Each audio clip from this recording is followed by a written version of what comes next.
Welcome to Samba Samba. Enjoy the video. You begin by confirming compatibility and privileges so the process is smooth. Plug the Bluetooth dongle into a reliable USB port and pause while Windows enumerates the device. This makes the hardware visible to the OS. Once done, open Settings or System Preferences to check for a new Bluetooth adapter entry so you know the machine detected it. Make sure any bundled driver installer isn't blocked. If a prompt appears, choose Run as Administrator to allow kernel-level driver installation and continue. You now focus on drivers and enabling the adapter so pairing can occur. If the vendor provided an installer, run it and accept any driver signatures. Otherwise, open Device Manager, locate unknown device entries, and update driver using Windows Update or a local file.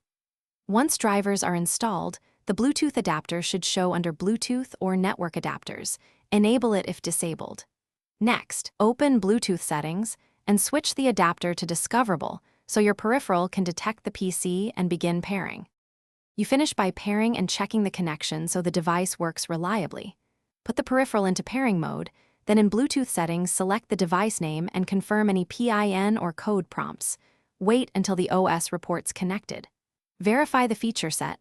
Audio plays through Bluetooth, files transfer, or keyboard input registers.